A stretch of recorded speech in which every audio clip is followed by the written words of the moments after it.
Luke Anthony here with Bob FM 99.9, and we are talking today with Don Barnes, the 38 Special. They're performing at the Northern Wisconsin State Fair Friday, July 10th. Don, first off, I'll say welcome back to the Chippewa Valley because I know you've been up here before. Hey, yeah, thanks, Luke. Yeah, we got a bunch of Manic fans up around that area. And you guys were here. Yeah, you were here at Country Jam 6 years ago, and I saw. Yeah, we go all over the country. We've hit Wisconsin so many times. I mean, you look over your shoulder. Either we just left or we're coming there. So you know. What about Western Wisconsin? I mean, you've been up to the state obviously, but what, especially up in the Chippewa Valley, the western part, what stands out about that place? Is there like a certain thing you guys like to do up here, or what stands out? Well, there's been a few marinas we've been invited out to, to the boating thing and that kind of thing. So we have a lot of good times. So sometimes we'll have a day off or something. But overall, it's just the fans. We've been around for over 3 decades now. So it's been we still do 100 cities a year. And, we just know there's pockets of fans that love to come out. And it's like the gang coming to town. We're bringing the party. It's always been a party for 38 Special to bring that energy and that brotherhood, kind of a celebration of brotherhood. I tell you, the cool thing about your shows, and I've been seeing this of late, is the number of people the age range of people that have been coming by, and a younger generation coming in. I, for one, my first real exposure to 38 Special was as a high cooler in Eau Claire. And I remember Hold On Loosely and Caught Up, and you were played on the radio all the time. And keep in mind, this is the mid-'90s, so this is a good 10 to 15 years after they were initially hits. So you got people my age, 30-somethings, and younger that are getting into this. When did you guys start? Hey, that's my age. Wait a minute. Well, exactly right. Yeah, sir. All of 30-somethings who have been producing music for decades. Exactly. But when did you guys start to notice this younger fan base? I know it's been your music's been in video games and such, but when did the changeover start to happen? It really is just from the original fans. They were following along, and then they'd had children. They brought up, their kids on the good music and then in the household. So, you mentioned the video games, the Rock Band and the Guitar Hero and that kind of thing. And we see every night it's the greatest job to bring that kind of joy to people. You look out there and see the instant gratification. You see people high-fiving each other, singing along these songs they've heard for so many years, and it sounds just like the record. We take extra, care to make sure our standards are real high, and it sounds just like the album. It's the same conviction and passion as the first day we recorded it, and that's what people always have kind of labeled us as, wow, you got to sound just like the record. So, but you see a group of 14-year-old guys, they have a little band or something, they come to the show and they're high-fiving each other because their favorite song came on. We were playing and we think, dude, you weren't even born when this song came out.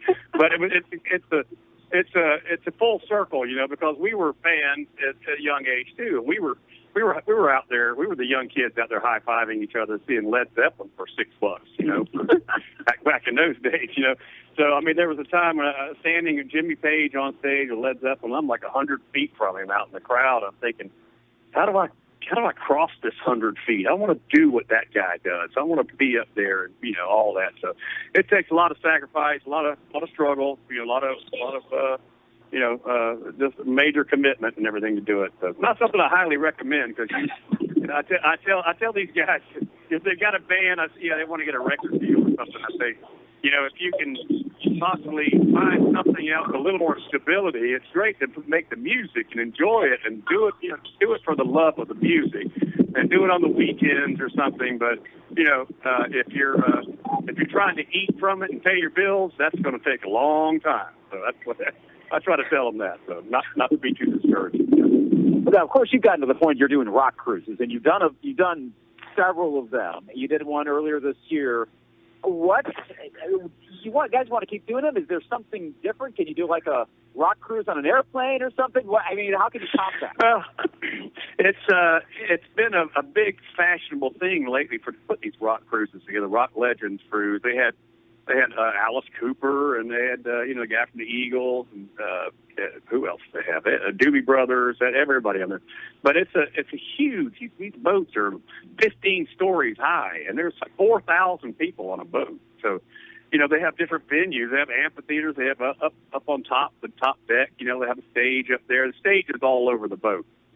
And they do like a 3-day cruise, and it's just manic, fans. We stay in our own little hallway with a little security, but we do walk around and get pictures taken and everything. But it's a lot of fun. It's a little bit too much imbibing and too much eating and drinking, So it's a good time, though. And you mentioned the acts that you went on the cruises with. If you could choose any act to go on tour with, go on cruise with, whatever, what is your dream co-headlining act? Co-headline. We've done so many of them. ZZ Top. We always were big fans of ZZ Top because they bring that, low down, attitude and all that party and in your face attitude. So they're a lot of fun. Actually, they're like cartoon characters on stage, but off stage, real nice guys. I'm talking with Don Barnes from 38 Special here, Bob FM 99.9. Now, if of all the 38 Special songs you guys have done, if there were any that you wish could have become a rock staple, like a Caught Up in You, like, Second Chance, maybe that's more pop, but nevertheless, it's had lasting power. Those kinds of songs. Is there any album cuts or anything that you wish, I just wish that one could have become a classic in popular culture? Yeah, it's kind of an odd question. Songs are like your children. You bring them up, you kind of fashion them the way you want to, and then you turn them out in the world, and you hope people accept them. So, there have been some disappointing times that the charts just barely made it to the top 40 or something. We wanted to get down in the top 10 or something. So we've been there was a song of Strength in Numbers, or a song called Once in a Lifetime that we always really like. It was called one called One in a Million. So I could name several of them that have disappointed us career-wise, but overall we're very thankful to have, very fortunate to have over 15, 16 hit songs through the years. So you can't have it all, but so we line up all the great songs, all through the history of the band. We take people through all the history, and so we're lining them up, shoot them down. We even put a medley together of secondary songs from movies and things. So we want people to hear their favorite song, whether it was Back to Paradise from Revenge of the Nerds movie or something. So we got them all in there. There's a lot of extra surprises, a lot of new stuff too. So everybody needs to make it out. We're going to have a large time together. It's a celebration of the camaraderie we've shared all those years and the brotherhood, and people can see that. We actually still like each other, so it's pretty rare, That's a good thing, always. A couple more questions for you here. First off, speaking of the camaraderie and the chemistry and everything, you've had live recordings come out, but in terms of studio albums, I see going back to 2004, are you guys thinking of hitting up the studio at some point, or doing like a studio on the road thing, or like what Chicago did, and coming out with new studio music? We did have a kind of a road studio. We took all of digital equipment. We have our own studio in Atlanta, Georgia, and we brought it out on the road, and we did a live from Texas CD just recently, and we were able to utilize all the audio advancements over the years. You put earbuds or headphones in, it sounds like you're right there, live from Texas. The crowd, you can hear them behind you and around you. So we wanted to project that on the album itself, the pictures that it looks like you're right there in the middle of the crowd. So we enjoy doing that. We also have another studio project that new songs and things coming up. So it should be out, probably fall. Talking with Don Barnes from 38 Special here with Bob FM. Got a quick music video question for you. I've seen several of your videos going back, and I'm mainly, of course, talking to the early 80s. I know Hold On Loosely was played in the first hour of MTV. I think it was like right at the end of that hour, but I remember seeing that. That's right. On one of their retrospectives. Caught Up in You, there's a bit more than a live performance, and you start to get more of a video in that, and then it advances to one. Or do you have any particular memories that stand out about those early video shoots, evolving from just turn on a camera and play to having a whole video like film setup?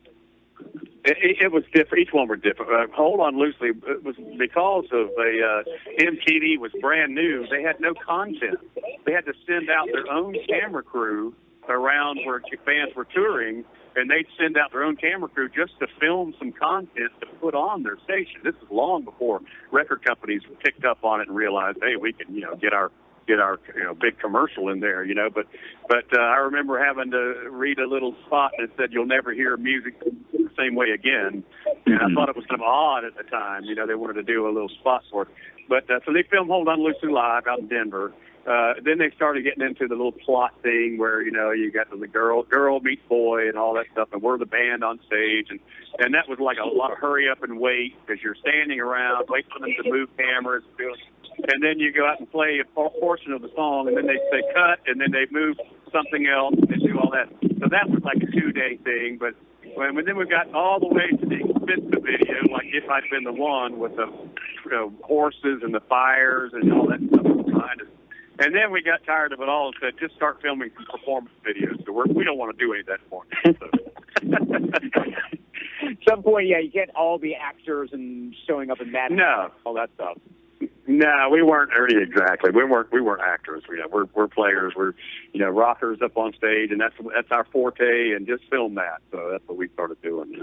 Well, and speaking of that, I mentioned the live music online through iTunes and such. Are you guys going to have any more live DVDs? Going to be filming any of these shows coming up? They are thinking about doing that. We're getting camera crews out there, and they're trying to find a venue, the appropriate venue. We did a live from Sturgis, the big bike rally out there, and then about 10 years later, we did live from Texas. So there's a lot of live stuff out there, but we're open to all that stuff. We actually looked at movie soundtracks. We did the whole soundtrack for the movie Super Troopers, kind of a funny cops movie, but that was the first time a rock band actually did all the incidental music, from the wild car chase scene. They needed 37 seconds of wild guitar music, and then they'd switch back to the police station and just all that. So that was really interesting to us. It kind of freed us.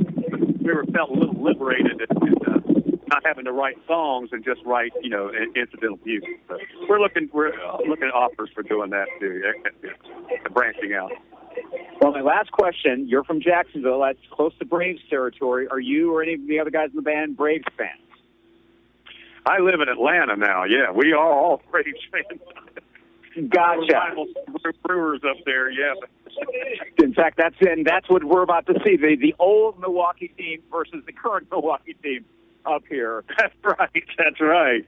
Kind of well, have fun out there, Luke.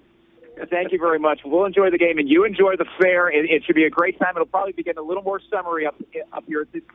It's in the 70s up in Wisconsin today, but it'll be a little more warmer, a little more humid. It'll be a nice crowd on Friday night. That's okay, because we were on the 4th of July. We were in Houston, Texas, where it was over 100, and the humidity was 97%. So we were melting. So we're looking forward to it. It's like air conditioning up here, relatively speaking. Great. Thank you, Don. Thank you, Don, so very much, and have a good time in Chippewa Falls this week. Thank you, Luke. You guys live it up.